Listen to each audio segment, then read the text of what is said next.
We are facing exponential technological change, and it's only just the beginning.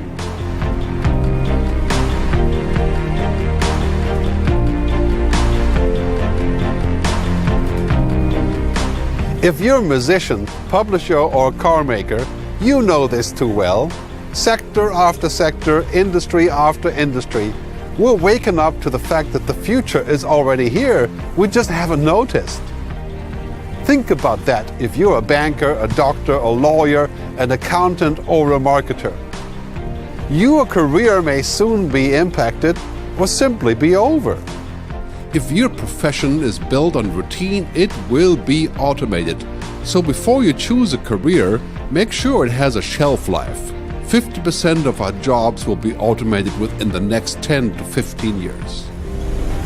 But the good news is that the vast majority of new jobs hasn't even been invented yet.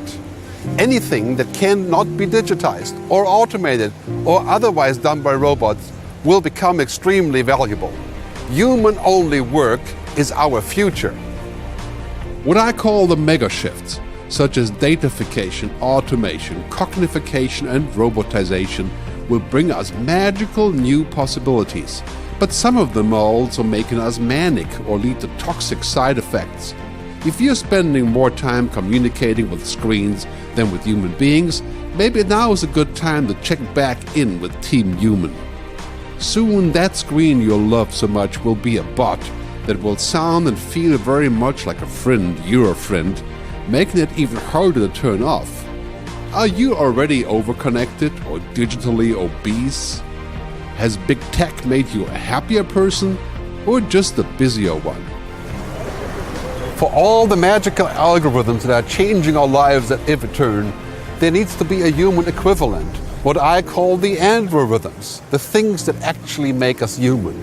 Compassion, ethics, mystery, design, morals, and values.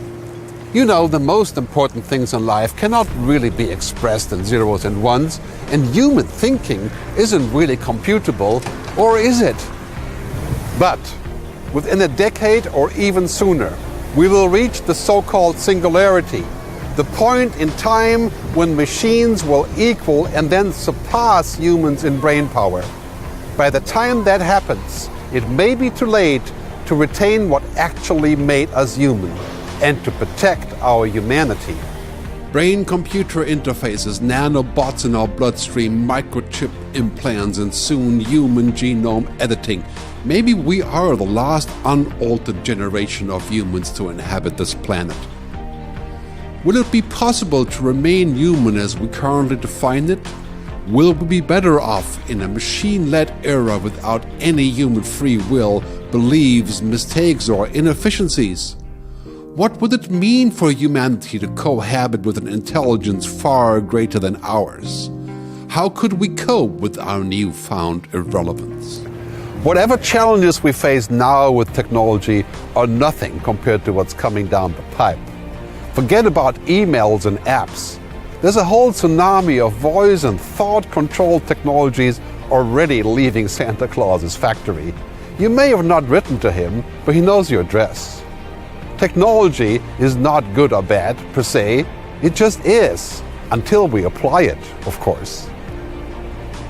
Silicon Valley has spent the last decade on building platforms whose endgame is digital addiction and utter dependency.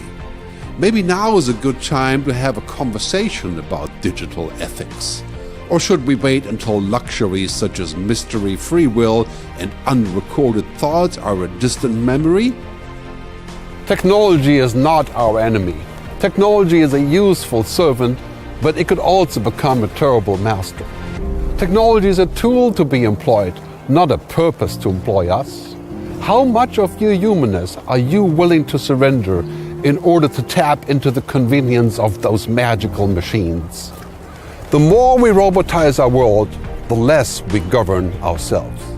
How much would you agree to be optimized, upgraded, and made infinitely more powerful and efficient? Would you rather be wired than fired? Are we destined to just merge with technology, to become one with the machines? The future is no longer just a time to come, it's more like a state of mind. Never in human history has the present been so temporary. Humanity will change more in the next 20 years than the previous 300 years. It is now imperative to remember that technology is not what we seek, but how we seek. Let's embrace technology but not become it. Because the future is much too important to be left to algorithms and intelligent machines. Let's define our own future before it gets decided by mission control.